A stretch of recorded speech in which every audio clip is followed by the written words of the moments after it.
श्रीमद् भगवद गीता 47वीं कक्षा अध्याय चतुर्थ यज्ञों का प्रकरण चल रहा है। विविध यज्ञों की बात यहाँ पर कही जा रही है।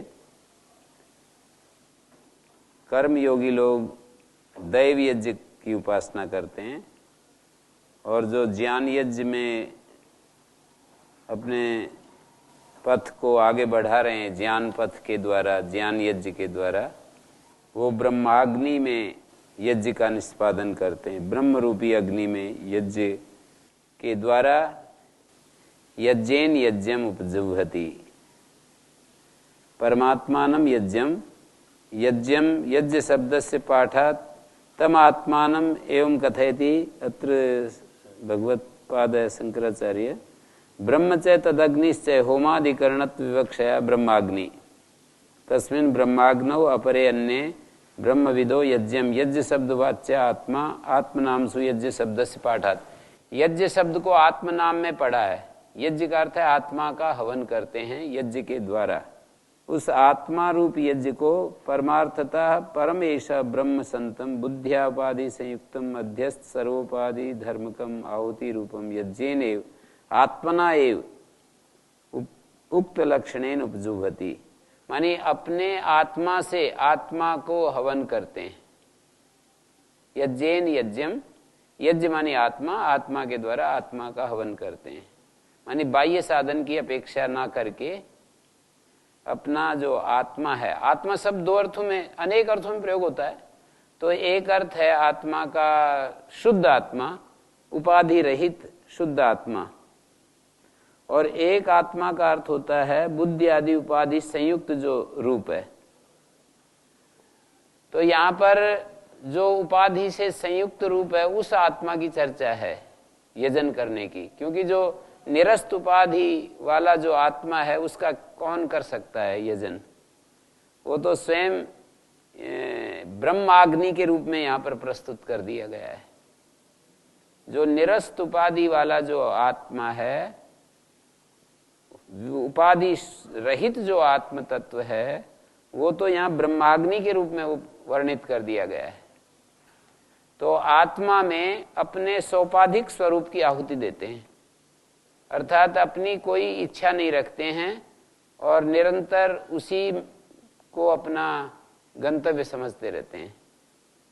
ब्रह्माग्नो अपरे यज्ञम यज्ञेन एव उपजुह्वति। यज्ञ के द्वारा यज्ञ को, मानी आत्मा के द्वारा आत्मा को ब्रह्माग्नि में, शुद्ध आत्म तत्व में आहुति देते रहते हैं। श्रोत्रादीन इंद्रियाण्यन्ये संयमाग्निषु जुह्वति, शब्दादीन विषयान अन्ये इंद्रियाग्निषु जुह्वति। अगले श्लोक में ये कहा कि दूसरे साधक श्रोत्रादीन इंद्रियाणी, अपनी जो आंख, नाक, कान आदि जो इंद्रियां हैं, ज्ञान इंद्रियां हैं, श्रोत्रादि इंद्रियों को संयम रूपी अग्नि में हवन करते हैं। अर्थात श्रोत्रादि इंद्रियों से वही चीजें देखते, सुनते, सूंघते, चखते जो संयम पूर्वक हमारे लिए विधेय हैं, हमारे साधक के लिए जिनका शास्त्रकार या गुरु आचार्य जिनका विधान करते हैं। संयम का अर्थ क्या है? संयम माने शास्त्र या गुरु आचार्यों के विधान से प्रतिकूल न जाना और उनकी मर्यादा को बनाए रखना, उनकी मर्यादा में रहना, यही संयम का अर्थ है। तो इस संयम अग्निषु जुह्वति, संयम अग्नि में श्रोत्रादि इंद्रियों को हवन करते हैं दूसरे साधक। माने अलग अलग साधकों की बात करते जा रहे हैं। जैसे पहले 25वें श्लोक में कहा दैवम एव अपरे यज्ञम, अपरे, फिर कहा ब्रह्माग्नो अपरे, माने दूसरे दूसरे। कुछ योगी, कर्म योगी दैवम एव यज्ञम पर्युपास्ते, दैव यज्ञ की साधना करते हैं। गुरु दूसरे ब्रह्माग्नि में अपनी आत्मा के द्वारा आत्मा का हवन करते हैं। ये सोपाधिक जो आत्मा है, मन बुद्धि से युक्त जो आत्मा है। हाँ जी गुरु, जो हम प्रतिदिन ब्रह्म यज्ञ देव यज्ञ करते हैं, हाँ जी, इसमें भी उसी ब्रह्म यज्ञ देव यज्ञ के बारे में कह रहे हैं या किसी? हाँ, आप पहले वाला जो जहाँ से शुरुआत की है ना 25वें श्लोक में जी, वो देव यज्ञ है। दैवम एव परे यज्ञम योगिना पर्युपासते, जो हमारे यहाँ होती है देव यज्ञ। हाँ, जहाँ भी कहीं होता है ये जो अग्निहोत्र है देव यज्ञ है।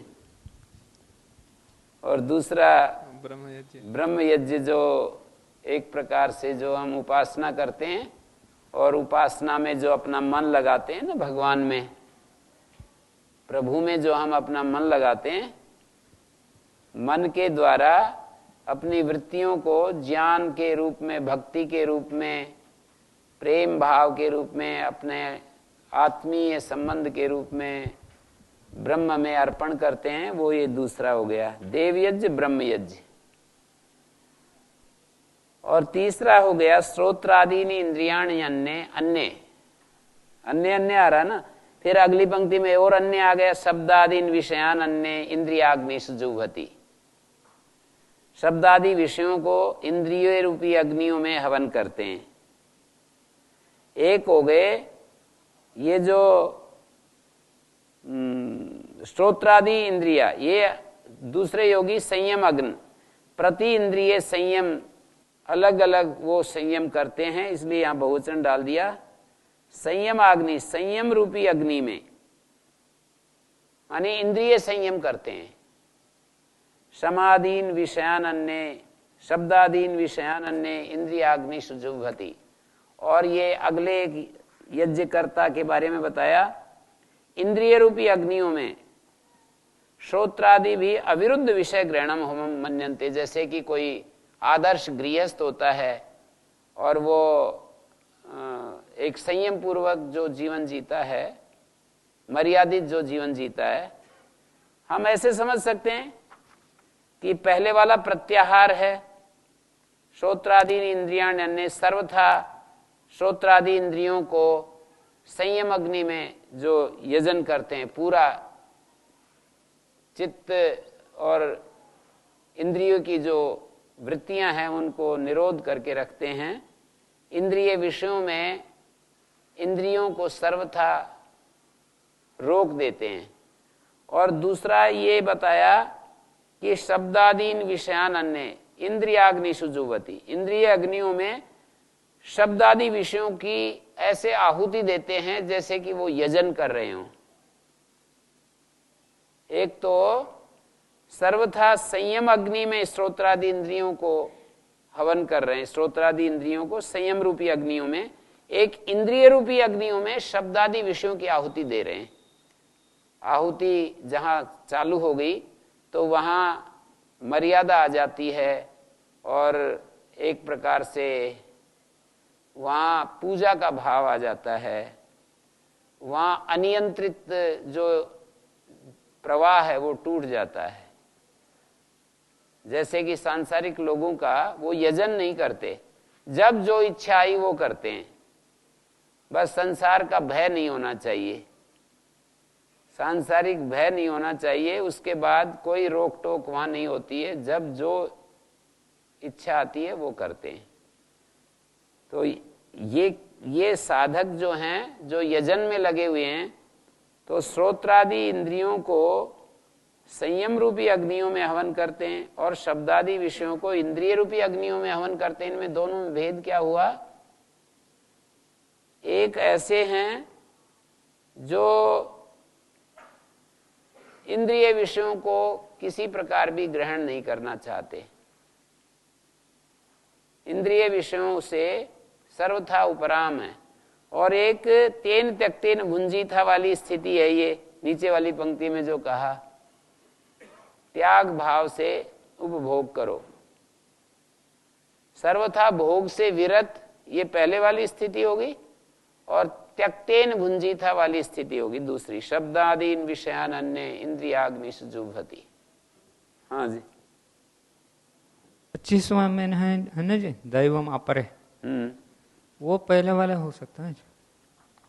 वो ये जो देव यज्ञ करते हैं ना जी, ये दैवम एव अपरे यज्ञ योगिना पुरुषार्थ, ये देव यज्ञ बतलाया, दूसरी पंक्ति में ब्रह्म यज्ञ बता दिया।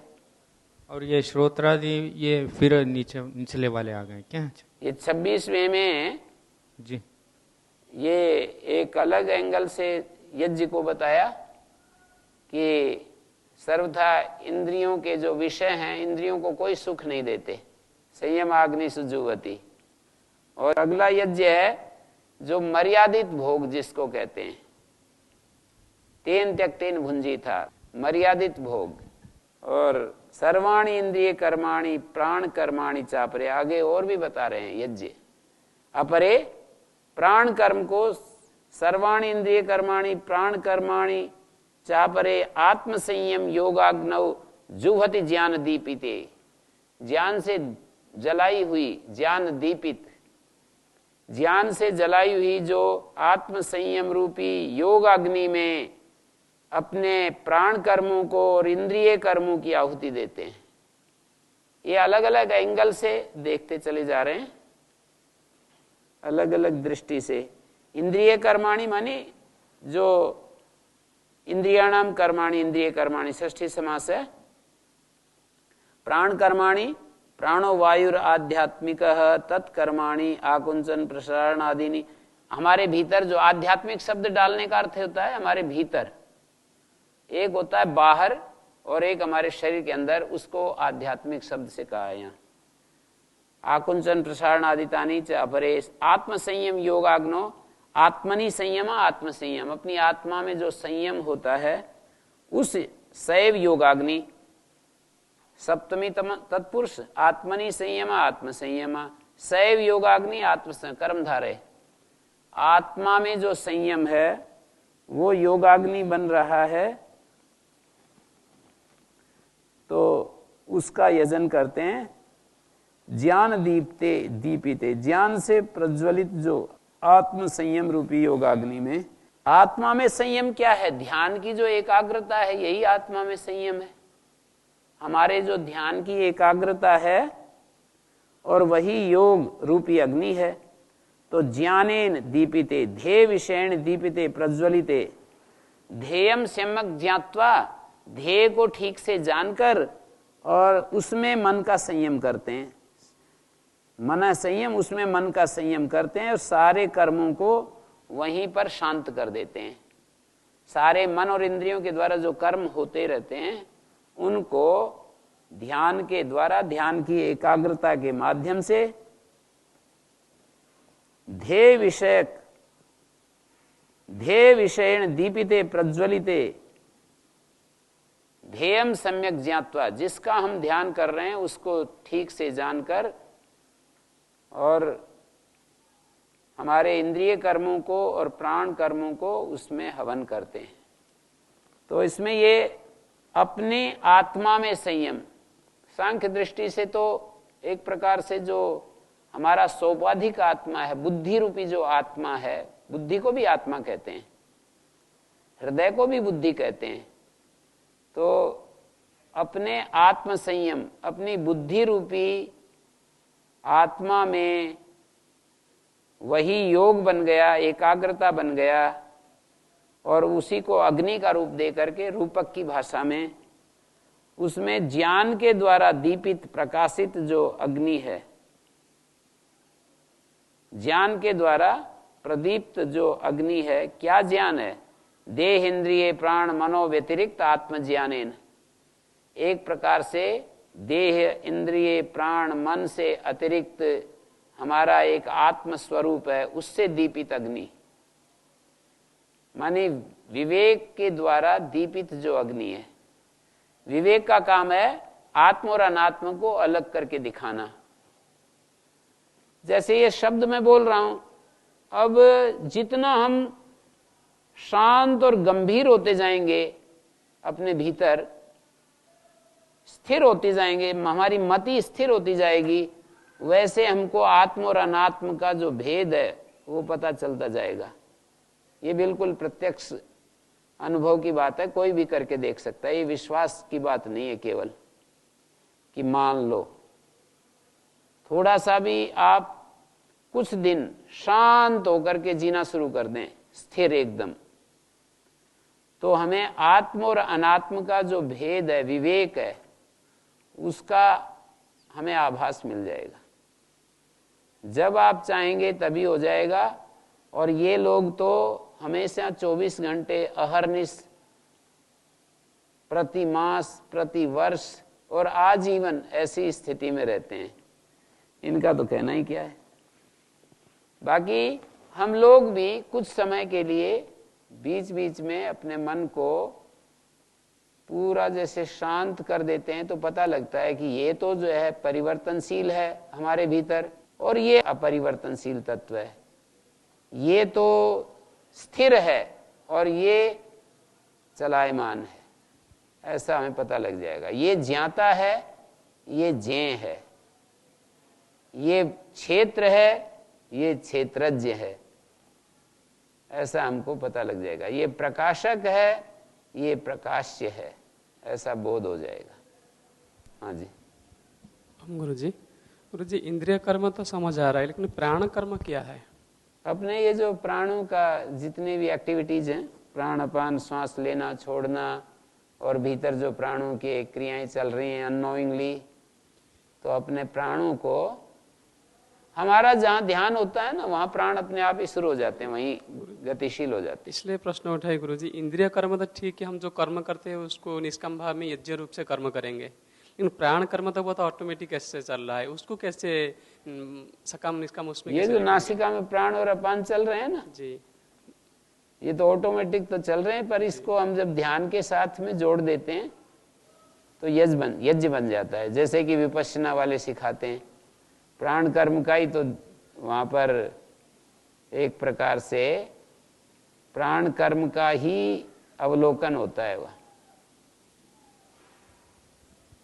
आजकल विपश्यना शिविर में प्राणों का ही अवलोकन किया कराया जाता है। जी, आपने कहा कि जहाँ ध्यान करते हैं वहाँ प्राण अधिक सक्रिय हो जाता है। जी जी, तो ये तो ठीक है, पर वो उससे क्या होता है ऐसा, जैसे हम मान लीजिए ऊपर सहस्रार में ऐसे ध्यान करते हैं तो कुछ हल्का शरीर होने लगता है, मन बुद्धि जो है हल्की होने लग जाती है, एकदम सक्रियता बढ़ जाती है हमारी, ये कहना चाहिए। जैसे हम यहाँ पर ध्यान करेंगे तो यहाँ का जो ये केंद्र है सक्रिय हो जाएगा। ये जो चक्र बोले जाते हैं वो चेतना के केंद्र है, वहां पर विशेष रूप से चेतना घनीभूत हो जाती है। उससे बुद्धि पर भी कुछ प्रभाव पड़ता है। बुद्धि पर तो यही प्रभाव है कि हम एकाग्रता हमारी बढ़ती जाती है तो बुद्धि में सूक्ष्मता आ जाती है। हमारी जो एकाग्रता है उसके साथ बुद्धि की तीव्रता, सूक्ष्म विषयों को ग्रहण करने की सामर्थ्य बढ़ जाती है, अकामता आती है, निष्कामता आती है। हमारी बुद्धि में जो राग, द्वेष और मोह मूलक जो प्रवृत्तियां चल रही हैं ना हमारे द्वारा, बुद्धि तो कर रही है, बुद्धि में राग है, बुद्धि में द्वेष है, बुद्धि में मोह है, तन्मूलक सारे कर्म हो रहे हैं, तो वो हमारे ढीले पड़ते हैं। और गुरुजी ये जब हम अपने शरीर के किसी विशेष स्थान पर ध्यान करते हैं तब तो ठीक है, हम बाह्य कोई क्रिया करते हैं उससे भी ऐसा होता है। बाह्य जैसे त्राटक हमने किया तो त्राटक का संबंध तो हमारी आंख के साथ जुड़ जाता है। त्राटक जो करते हैं, जो क्रिया जैसे सहस्रार चक्र में ध्यान किया, जो जितना सहजता उसमें होती है वैसी उसमें भी होती है त्राटक वो की तो क्रिया ठीक में है, भी। पर वो आंख के साथ जुड़ा हुआ है, वो तो ध्यान हमारी नेत्र इंद्रियों के साथ जुड़ा हुआ है। और एक स्वामी हरिरानंद आरण्य ने कहा है कि अपने संपूर्ण अस्तित्व को स्थिर करने के लिए यदि हमने आंख को स्थिर कर दिया तो पूरा अस्तित्व स्थिर हो जाता है। ऐसे उन्होंने हमारे को एक संदेश दिया है अपना। सांख्य योगी हैं वो, तो उन्होंने ऐसे कहा है कि आंख को स्थिर करते ही हमारा संपूर्ण अस्तित्व स्थिर हो जाता है। ऐसे देखा मैंने भी करके कि आंखों को यदि हम स्थिर कर दें, आंखों को स्थिर करते ही ऊपर से नीचे तक पूरा अस्तित्व स्थिर हो जाता है। तो त्राटक में स्थिरता आती है। कुछ देर करना चाहिए त्राटक। लंबे लंबे त्राटक से हो सकता है कि कोई किसी प्रकार की कहीं विकृति आ जाए, थोड़ी थोड़ी देर के लिए हम त्राटक कर सकते हैं। सुबह बिल्कुल जैसे थोड़ा बाल सूर्य है उसको देख सकते हैं, और बिल्कुल एकदम से लाल लाल अवस्था में नहीं, थोड़ा सा जब ऊपर चढ़ आता है। चंद्रमा पर भी त्राटक कर सकते हैं थोड़ी देर के लिए, 1-2 मिनट के लिए। दीपक के ऊपर तो करते ही हैं। हम जब बैठते हैं तो बिल्कुल एक तो सामने, हमारी आंखों के सामने होना चाहिए, नीचे ऊपर नहीं। ऐसे ऊपर देखना या नीचे देखना ऐसे नहीं, इतनी ऊंचाई पर दीपक होना चाहिए कि हमारी आंखों को नीचे या ऊपर न करना पड़े, शांत होकर के हम उसको देख सकें सामने। उसकी कुछ दूरी भी होती है, बहुत ज्यादा दूर भी नहीं होना चाहिए, बहुत ज्यादा नजदीक भी नहीं होना चाहिए। सर्वाणी इंद्रिय कर्माणि प्राण कर्माणि च अपरे आत्म संयम योगाग्नौ की बात थी। बुद्धि रूपी, अपनी बुद्धि में जो एकाग्रता है, उस बुद्धि में एकाग्रता रूपी अग्नि में ज्ञान दीपिते जुह्वति, जो कि ज्ञान से प्रदीप्त की गई है, ज्ञान से दीपित की गई है आत्म संयम योगाग्नि। इसका तात्पर्य है कि हम अपने भीतर विवेक विज्ञान से हम उसको अपने भीतर जलाया, उसको ऐसे शांत होकर के ज्ञान दीपते स्नेहेन इव प्रदीपिते विवेक विज्ञानेन उज्ज्वल भावम आपादिते। आत्मा में जो संयम है, ध्यान की एकाग्रता है, उस योग रूपी अग्नि में ज्ञान दीपिते ध्येय विषेण दीपिते, ऐसा एक व्याख्याकार ने अर्थ किया ज्ञान दीपते का। ज्ञान दीपिते ध्येय विषय के द्वारा प्रदीप्त जो अग्नि है। हम जहां ध्येन कर रहे हैं, जैसे बुद्धि में ध्यान कर रहे हैं, तो ध्येय विषय के द्वारा दीपित जो अग्नि है, बुद्धि में ही ध्यान कर रहे हैं, उसी के द्वारा वो अग्नि प्रदीप्त की गई है, उसमें यजन करते हैं। 5 यज्ञ हो गए अब तक, 3 श्लोकों के द्वारा 5 यज्ञ हो गए। अभी अगले एक ही श्लोक से 5 यज्ञ बता रहे हैं। 3 श्लोकों से 5 बताए और एक ही श्लोक में 5 बता रहे हैं। पीछे वाले सर्वाण इंद्रिय कर्माणि, इस एक श्लोक से एक ही यज्ञ बताया। 26वें श्लोक में 2 यज्ञ बताए, 25वें में 2 बताए। और अब देखिए द्रव्य यज्ञा, तपो यज्ञा, योग यज्ञा तथा परे, 3 तो हो गए। स्वाध्याय ज्ञान यज्ञाश्च, स्वाध्याय यज्ञ और ज्ञान यज्ञ। यतया संसित व्रताः, संसित व्रत वाले जो यति लोग हैं वो इन यज्ञों को करते हैं। द्रव्य यज्ञ, द्रव्य विनियोगम यज्ञ बुद्ध्या कुर्वन्ति, वो द्रव्य यज्ञ तीर्थों पर द्रव्य का जो विनियोग करते हैं, तीर्थ स्थानों पर, धार्मिक स्थानों पर, जहाँ पर सत्संग आदि होते हैं, ऐसी जो व्यवस्था करते हैं, वो द्रव्य यज्ञ होते हैं। साधकों के लिए भोजन आदि की व्यवस्था करते हैं, ये सब द्रव्य यज्ञ के अंतर्गत आएगा। और आगे तपो यज्ञ, ये बहुब्री समास है। द्रव्य दानम एवं यज्ञो येषाम ते द्रव्य यज्ञ, वो व्यक्ति द्रव्य यज्ञ कहलाएंगे। और तप है यज्ञ जिनका, उन व्यक्तियों को तपो यज्ञ कहेंगे। और योग है यज्ञ जिनका, चित्तवृत्ति निरोध लक्षण जो योग है वही यज्ञ है जिनका, वो योग यज्ञ कहलाएंगे। योग यज्ञ, भगवान शंकराचार्य जी कहते हैं प्राणायाम प्रत्याहारादि लक्षण योग है यज्ञ जिनका, और स्वाध्याय यज्ञ है जिनका, और ज्ञान यज्ञ है जिनका। ऋग आदि का जो अभ्यास है या स्वाध्याय का अर्थ वो भी है जिससे हमें आत्म प्रबोध मिलता है, जिससे हमें आत्मा में प्रीति उत्पन्न होती है। जिन वचनों से, वेद मंत्रों को, सूक्तों को पढ़ने से या श्रीमद् भगवत गीता उपनिषद वचनों को पढ़ने से हमारे भीतर एक विशेष प्रेम पैदा होता है भगवत तत्व के प्रति, विवेक जागृत होता है। तो ये स्वाध्याय यज्ञ हो गया।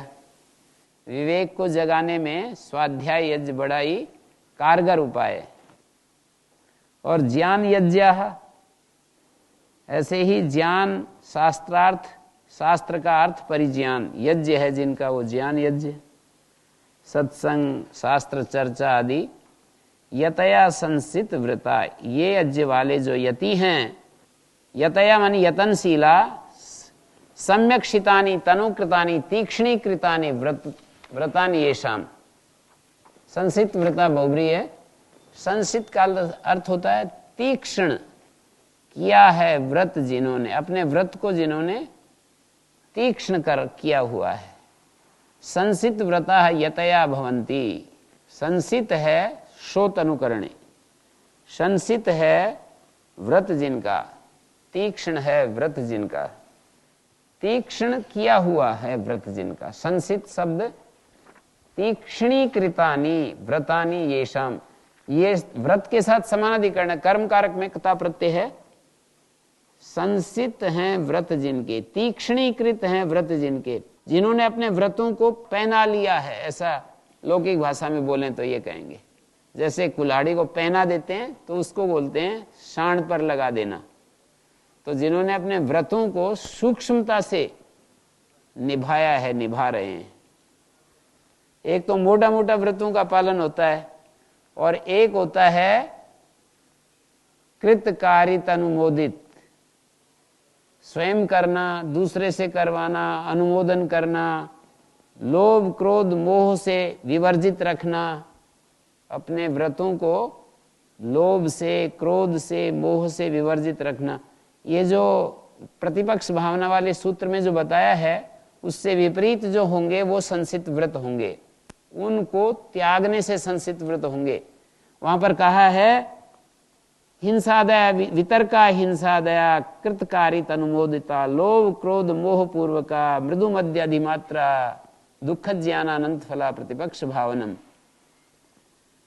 प्रतिपक्ष भावना क्या है? तो वहां बताया कि देखो ये जो हिंसादि होते हैं विपरीत, यम नियमों के जो विपरीत होते हैं, हिंसा है, झूठ बोलना है, चोरी करना है, अब्रह्मचर्य है, परिग्रह है और अशुचिता है, मन की और बाह्य अशुचिता और असंतोष है और आराम पसंदगी है। तब का अपोजिट क्या होगा? आराम पसंदगी है और व्यर्थ वार्तालाप। स्वाध्याय का अपोजिट व्यर्थ वार्तालाप है और अपने से किसी बड़ी शक्ति को न मानना। ईश्वर प्रणिधान का जो अपोजिट है, अपने से बड़ी शक्ति को स्वीकार करना, ईश्वर प्रणिधान हो जाता है।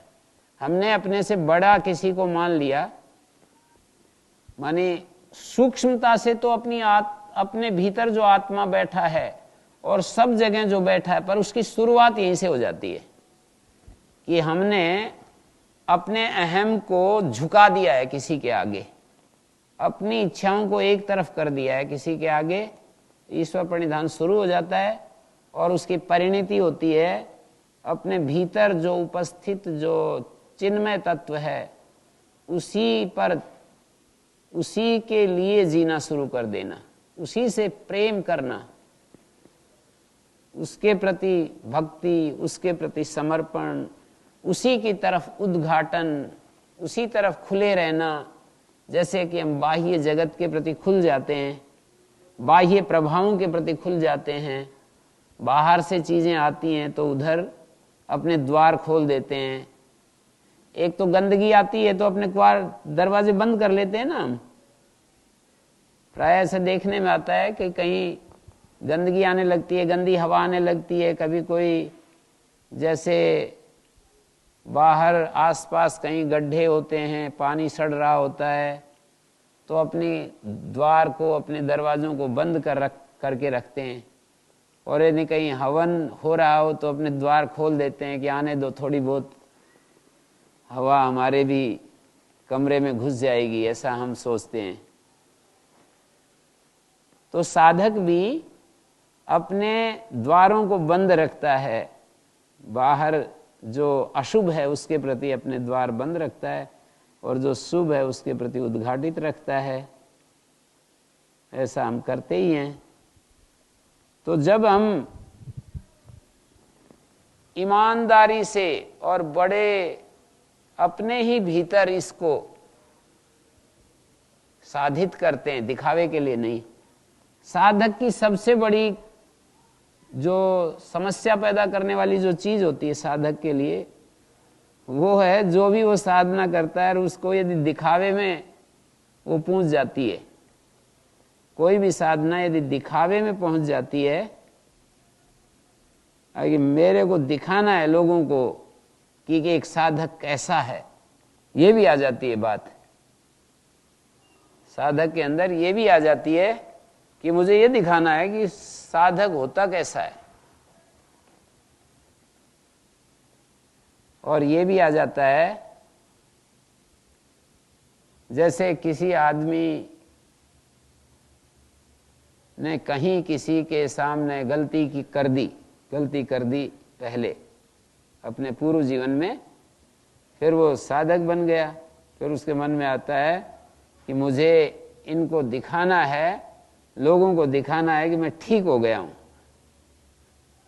अभी मैं बिल्कुल शुद्ध हो गया हूं, ऐसा सोचते हैं हम। तो ये सारी चीजें साधना में बाधक हैं, संसित व्रत के विरोध में जाती है। ये संसित व्रत वो है कि जो मैंने गिनाए इन 10 विषयों में यम और नियम के अपोजिट भाव गिनाए, वितर्क हैं ये, और ये मृदु मध्य अधिमात्र हैं, कम, उससे कम, कुछ कम, स्वल्प। तो संसित व्रत जब होते हैं, जब ये वितर्क सर्वथा नहीं होते हैं, तब उसके लिए ये संज्ञा होती है संसित व्रत वाले यति हैं। भाई ये तो कितनी इसकी पहुंच है देखो। ये मैंने ऐसे मन मर्जी से व्याख्या नहीं की, ये बड़ा बिल्कुल ऐसी ही व्याख्या है इसकी। सही अर्थ इसका यही है कि जब वितर्कों से ऊपर उठ करके और अपने जीवन को जीते हैं ईमानदारी से, जैसा कि उस सूत्र में बताया वितर्क का स्वरूप, 81 प्रकार की हिंसा बताइए, 81 प्रकार का, वो तो केवल एक समझाने के लिए बताया है, और भी भेद हो जाएंगे, और भी भेद हो जाएंगे। ऐसे जरूरी नहीं कि बस 81 से ज्यादा नहीं हो सकते। 81 प्रकार की हिंसा, 81 प्रकार की झूठ, 81 प्रकार के चोरी, 81 प्रकार के अब्रह्मचर्य, 81 प्रकार का परिग्रह, 81 प्रकार का असुचिता, 81 प्रकार का असंतोष, 81 प्रकार का आराम का जो जीवन है, तप विहीन जो अवस्था है ना, वो 81 प्रकार की हो सकती है। और जो व्यर्थ वार्तालाप, समय को ऐसे ही बातचीत में और ऐसे ही व्यर्थ बातों में गंवाना, 81 प्रकार का। और इसी तरह से जो अहंकार की क्रिया है वो भी 81 प्रकार की हो सकती है। ईश्वर प्रणिधान अहंकार की क्रिया, ऐसे आप समझ लें। तो ये सारी की सारी, इनसे जो अपने को मुक्त कर लेता वो है संसित व्रत वाले यति। हाँ जी बोलिए। गुरुजी, 28 नंबर श्लोक पे स्वाध्याय यज्ञ और ज्ञान यज्ञ में क्या अंतर है? स्वाध्याय तो ऐसा है ना, जो स्वाध्याय शब्द एक समय ऐसा होता था कि ऋगादि का अभ्यास करते थे, जैसे वो मंत्र पाठ करते थे, उसको स्वाध्याय यज्ञ के अंतर्गत। आजकल थोड़ा भेद करके भी देख सकते हैं। जिस समय ये शास्त्र लिखा गया, स्वाध्यायो अध्येतव्य, स्वाध्याय शब्द विशेष अर्थ में बोला जाता था। स्वाध्याय मानी मंत्र पाठ करना, ऋगादि संहिता का पाठ करना। और स्वाध्याय का फिर आगे चल के तपस्वाध्याय ईश्वर प्रणिधानानि एक विशेष और एक अर्थ आया, ब्रह्म मोक्ष शास्त्र का अध्ययन। और प्रणव जप, ये भी स्वाध्याय के अंतर्गत आया। और ज्ञान यज्ञ तो शास्त्र के अर्थ का जो हम विचार करते हैं, जैसे इस समय ये जो, इसको ज्ञान यज्ञ में ले सकते हैं, स्वाध्याय यज्ञ में भी ले सकते हैं, थोड़ा सा फर्क कर सकते हैं। स्वाध्याय यज्ञ में जो जप आदि करते हैं वो स्वाध्याय यज्ञ में रखा है, और मोक्ष शास्त्र का अध्ययन। और ज्ञान यज्ञ जैसे उपनिषदों का अध्ययन है, उसको हम स्वाध्याय यज्ञ में ले सकते हैं। और ज्ञान यज्ञ शास्त्र का परिज्ञान। वैसे तो बहुत ज्यादा इनको रेखांकित नहीं किया जा सकता कि ये तो स्वाध्याय यज्ञ है, ये ज्ञान यज्ञ है। मिल भी सकते हैं दोनों एक दूसरे में शब्दों की दृष्टि से कि भाई ये जो है स्वाध्याय के लिए जो पूर्व मीमांसा, एक नीलकंठ महाराज ने कहा है कि पूर्व मीमांसा और उत्तर मीमांसा का जो विचार है ये स्वाध्याय, वहां पर वेद को ही पकड़ करके सारी चर्चा होती है। तो वेद को आधार बना करके जो चर्चा की जाती है वो स्वाध्याय यज्ञ में आएगा। और ज्ञान यज्ञ शास्त्रार्थ, शास्त्र के अर्थ को समझना कि इस मंत्र का क्या अर्थ है। सन्मूला सौम्यमा प्रजा, जैसे कहीं वाक्य आ गया उस पर विचार करना कि ये सारी प्रजाएं सन्मूलक हैं, सत मूल है जिनका, ऐसी हैं ये सारी प्रजाएं। ऐसे एक एक वचन के ऊपर जब हम मनन करते हैं, चिंतन करते हैं, तो मनन चिंतन करते हैं, श्रवण करते हैं, तो उसको ज्ञान यज्ञ के अंतर्गत कह देंगे। संसित व्रता, ये बड़ी महत्वपूर्ण सूचना दी यहां पर। यतयः संसित व्रता, ये वैदिक शब्द है। संसित शब्द वेद में भी इसका प्रयोग हुआ है। संसित व्रत तब कहलाते हैं जब हम अपने व्रतों को किसी बिंदु पर भी भंग नहीं करते, तब हम संसित व्रत होते हैं। तो यतयः संसित व्रता, यति होते हैं जो यतनशील होते हैं, यतन कर रहे होते हैं, उनको यति कहते हैं। सामान्य आदमी तो घुटने टिकाए रखता है कि हमारे बस की बात नहीं, तो उसको यति नहीं कह सकते। सामान्य व्यक्ति को संसार में आप देखेंगे कि वो कोई बात चलती है कि हमारे तो बस की बात नहीं, यत्न करने के लिए ही तैयार नहीं होता है। अब अगला यज्ञ सुनने के लिए तैयार हो जाएं। प्राणे अपानम तथा परे, प्राणापान गति रुद्ध्वा प्राणायाम परायणा। अपान, अपान वृत्ति में प्राण की आहुति देते हैं। अपान वृतौ जुहति प्रक्षिपंती प्राणम प्राण वृत्तिम। अपान वृत्ति में प्राण वृत्ति की आहुति देते हैं, मानी पूरक प्राणायाम करते हैं। ये हो गया एक, जैसे हमारे भीतर नाभि प्रदेश में अपान रहता है और ऊपर से प्राण को हमने भीतर पूर्ण किया, ऐसे श्वास को अंदर भरा, तो अपान में प्राण की आहुति लग गई। प्राणे अपानम तथा परे। और रेचक यदि करते हैं, अंदर से बाहर प्राण निकालते हैं, तो वो दूसरा प्राण में अपान की आहुति हो जाती है, वो रेचक उसमें आ जाएगा। प्राणापान गति रुद्ध्वा, प्राण और अपान की गति को रोककर मुख और नासिका के द्वारा, मुख नासिका के द्वारा वायु का जो निर्गमन है, प्राण से गति, और उससे विपरीत जो अधोगमन अपान की गति है, वो अपान की गति होगी। तो इन दोनों गतियों को रोककर प्राणायाम परायण जो होते हैं वो कुंभकाख्य प्राणायाम करते हैं। ये तीसरा हो जाएगा। जब हम पूरक करते हैं, श्वास को लंबा अंदर भरते हैं, तो एक प्राणायाम हो गया। जब हम पूरा धीरे धीरे बाहर निकालते हैं, तो रेचक एक प्राणायाम हो गया।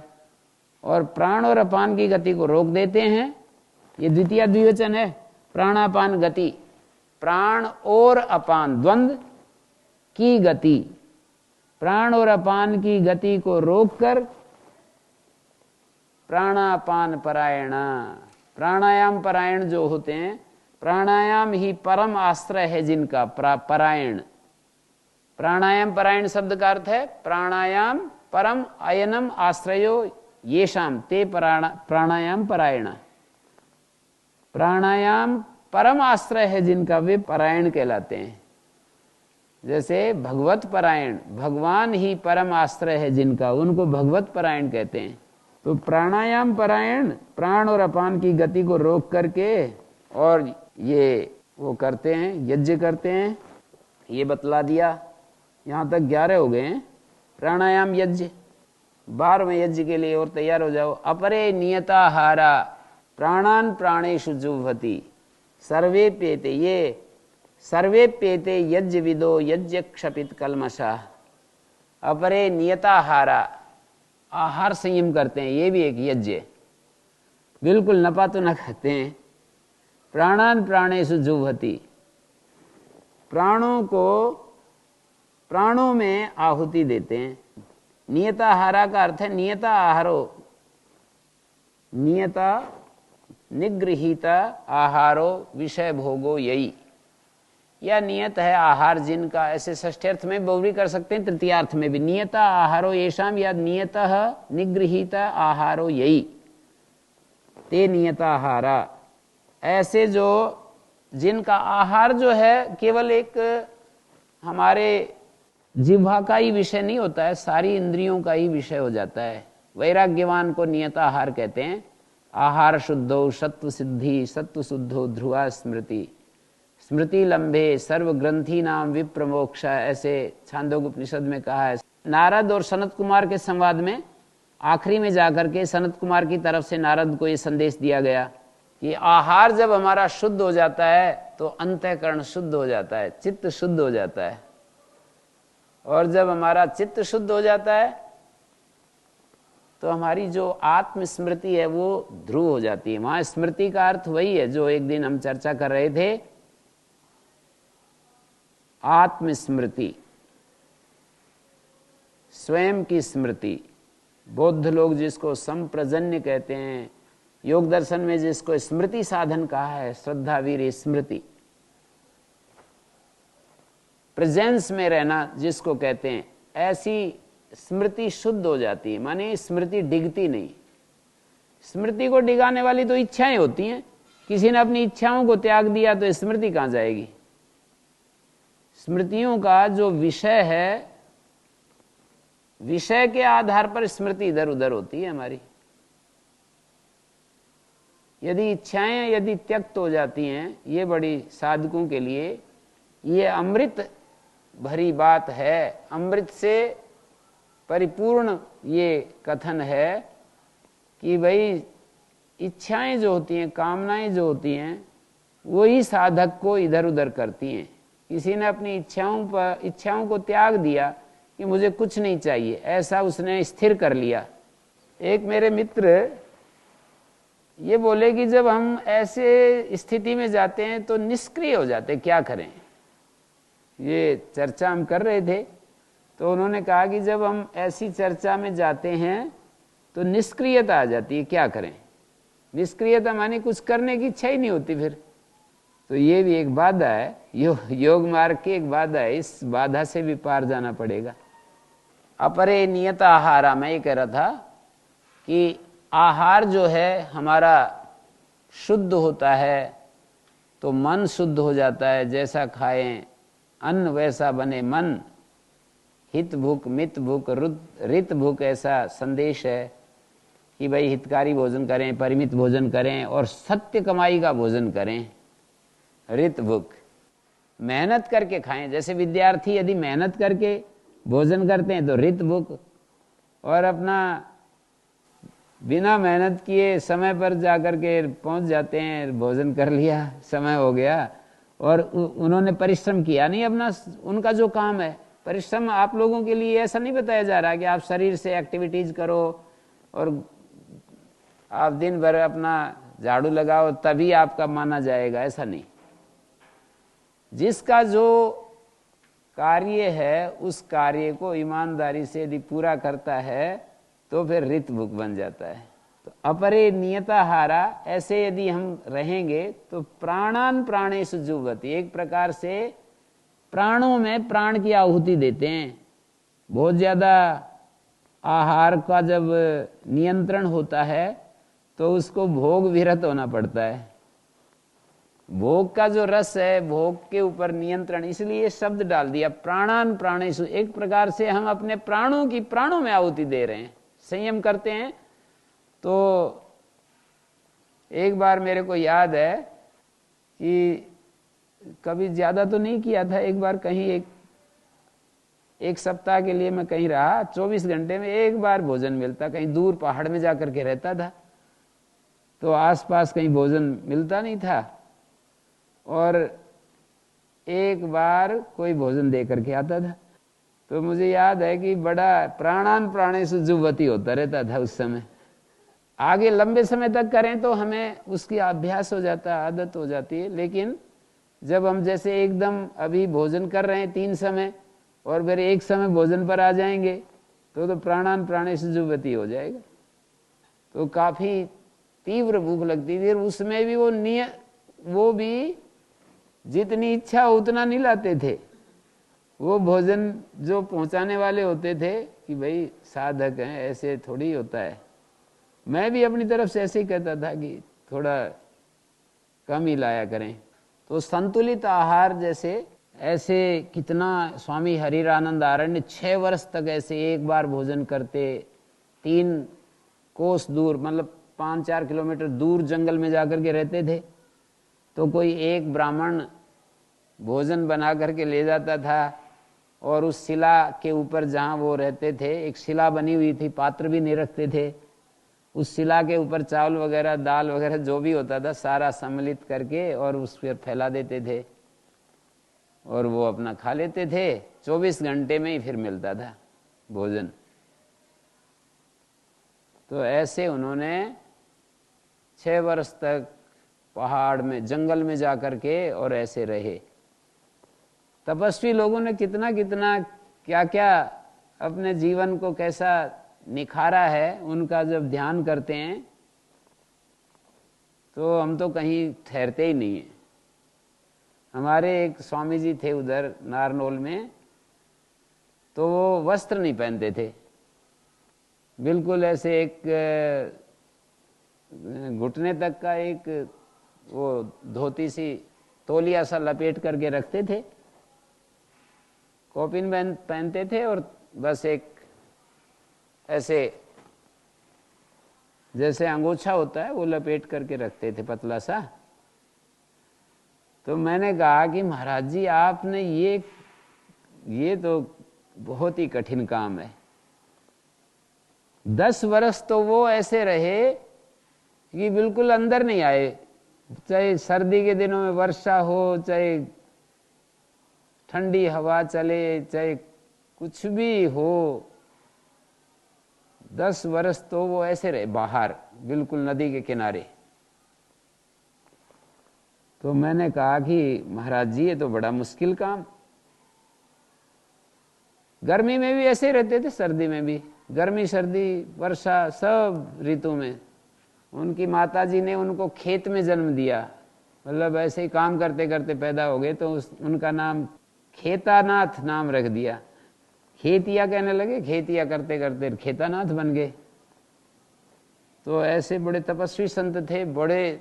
तो उन्होंने एक बात कही मेरे को कि ये आपने कहाँ से प्रेरणा ली? बोले हम तितिक्षु साधुओं से मिले, बहुत सारे तितिक्षु साधुओं से मिले, ऐसे शब्द बोला उन्होंने। बोले हम तो कुछ भी नहीं उनके सामने, तो फिर वो कैसे होंगे जिनसे वो मिले? उनका कहने का अभिप्राय था कि यहाँ हमारे इलाके में राजस्थान में वो तो 0 डिग्री तक तो पहुंच जाता है, पर वो और ज्यादा ठंड में रहते होंगे, यही उनका भाव था। सर्दी के दिनों में 0 डिग्री टेम्परेचर तो पहुंच ही जाता है, कभी कभी थोड़ा 3-4 डिग्री तक तो रहता ही है। तो ये जो इस संसार में हम जो तपश्चर्या करते हैं, इसका कोई एक एक महान आत्मा का, स्वामी स्वतंत्रानंद जी महाराज के बारे में भी ऐसे सुनाया था। मैं जब पढ़ा रहा था झज्जर गुरुकुल में, तो उस समय उनके शिष्य आए थे, वो बता रहे थे कि स्वामी जी महाराज जो है 7 वर्ष तक ऐसे बाहर रहे, किसी मकान में नहीं आए और वस्त्र धारण नहीं करते थे। सर्दी के दिनों में वर्षा जब हो जाए, ठंडी ठंडी हवा चलने लगे, और मैंने कहा कि महाराज जी, मैंने उनको ये बात भी कही, महाराज जी नींद कैसे आ जाती है आपको फिर? तो अपनी गांव की भाषा में बोले, अगर नींद लेने खातर वहां पर हम जाते हैं क्या? नींद लेने के लिए थोड़ी हम ये काम करते हैं। नींद लेनी होती है तो फिर अपने वस्त्र आदि ओढ़ो, ठीक से रहो। पर बड़े स्वस्थ थे वो तो, बड़ा एकदम से शरीर पुष्ट था एकदम, ऐसा देखने में बड़े अच्छे लगते थे। ओम गुरु जी, हाँ जी जी। आपने अभी सुना है कि ऐसे ऐसे कठिन तप करते थे हमारे पूर्वजों ने, तो ये सब कोई वेदादि पुस्तक है अथवा कोई आर्ष ग्रंथ में उल्लेख है ना, ऐसे वो कैसे? अपरे नियताहारा प्राणान प्राणेषु जुह्वति, इसकी तो व्याख्या कर रहा हूं मैं। वेदादि शास्त्रों में ये लिखा है कि हमारी उतना तपस्या करनी चाहिए जिससे कि हमारा मन क्लेशित ना हो, बाधित ना हो। तो हमारा तो मन बाधित हो जाता है, इसीलिए तो हम नहीं करते। उनका जो करते हैं उनका बाधित नहीं होता। यहाँ पर भी मैं देखता हूँ कई भाई बहनों को और भी ज़्यादा कठिन काम है।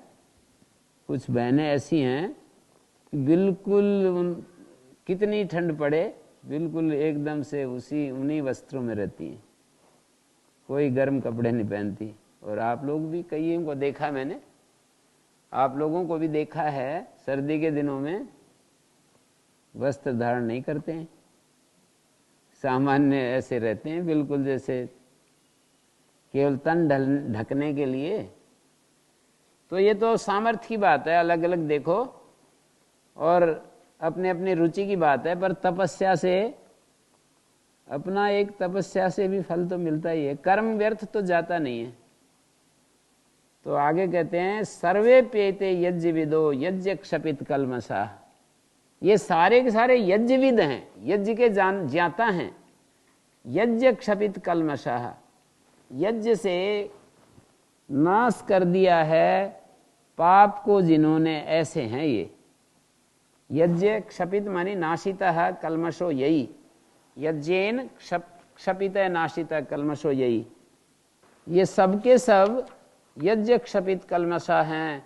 आगे बताएंगे कि ये यज्ञ करने वाले लोगों को क्या मिलता है। ये ऐसे जो 12 यज्ञ गिनाए, और सबसे पहले ब्रह्मार्पणम ब्रह्महवि, एक ब्रह्म भाव में जो जीते हैं, हर चीज को ब्रह्म रूप में देखते हैं, अपने सब साधनों को और अपने आप को और अपने कर्मों को और अपनी क्रियाओं को, हर चीज को ब्रह्ममय होकर के जो जीते हैं।